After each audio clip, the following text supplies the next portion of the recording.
আর দেখো কীভাবে আমার বাইকটা ভেঙে গেছে। আজকে একটা মাতাল হঠাৎ করে চলে এসেছিলো, আমার বাইকটা পুরো ভেঙে দিয়েছে। দেখো এই দেখো এখানে দেখো দাগ করে দিয়েছে পুরো সামনে, এখানটা হ্যান্ডেলটা পুরো টানা হয়ে গেছে, পুরা পাড়া হয়ে গেছি। আর দেখো ব্যান্ডেজ।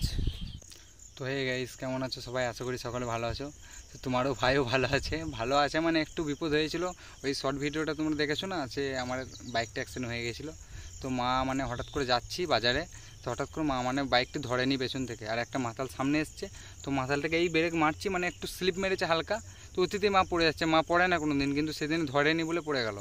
তো ওটার জন্য একটু বিপদ হয়ে গেলো ভাই। তোমার ভাইয়েরও দেখো এই যে এখানটা গেছে, দেখো এখানটা গেছে, আর এই যে এগুলো গেছে, এই যে পাগুলো এখনও শুকায়নি ভালো করে, ঘাগুলো এগুলো হাড়টা এখানটা বেরিয়ে গিয়েছিলো, এত খুব কষ্ট হয়েছে। তো তাও ভিডিও করা ছাড়বো না তোমাদের জন্য, ভালোবাসা তোমাদের খালি দিতে থাকো ভাই, ভিডিও করব। আর আমার বাইকটা অনেক ক্ষয়ক্ষতি হয়ে গেছে, অনেকটা দেখে কিছু বুঝে যাচ্ছে না, কিন্তু ক্ষয়ক্ষতি হয়ে গেছে। দেখো দেখো এখানটা একটু নাম্বার প্লেটটা গেছে, ঘষা গেছে। আর এখানটা দেখতে পাচ্ছ কত, দেখো ভালো করে তোমাদের দেখাই, এখানটা একটু ঘষা গেছে, এখানটা একটু গেছে, এখানটা একটু গেছে।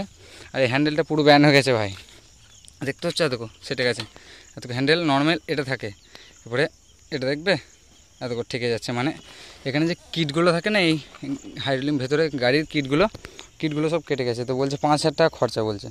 আর এখানটা একটু দাগ হয়ে গেছে, দেখো এগুলো একটু দাগ হয়ে গেছে, এগুলো দাগ হয়ে গেছে। এটা ভেঙে গিয়েছিলো, এটা নতুন লাগাতে হয়েছে। এটা ভেঙে গিয়েছিলো গিয়ারে, এটা দেখো বেঁকে গিয়েছিলো, এটা ঠিক করতে হয়েছে। তো এখন এতটুকুই। তো ভাই তোমরা একটু ভালোবাসা দিও, সাপোর্ট করো, যাতে আমরা বাইকটা একটু ভালোভাবে বাগিয়ে চালাতে পারি, আর তোমাদের সাথে এইভাবে ভিডিও করে খুশি দিতে পারি তোমাদেরকে। তো ভাই প্লিজ একটু সাপোর্ট করবে, আর আমার ভিডিও যদি ভালো লাগে তো একটু আমাকে উৎসাহ দেওয়ার জন্য একটু কমেন্ট করবে ভালো ভালো, তাহলে আমারও ভালো লাগবে ভাই। তো আজকে ভিডিওটা এত ছোট্ট ছিল কারণ একটু এগুলো দেখানোর জন্যই।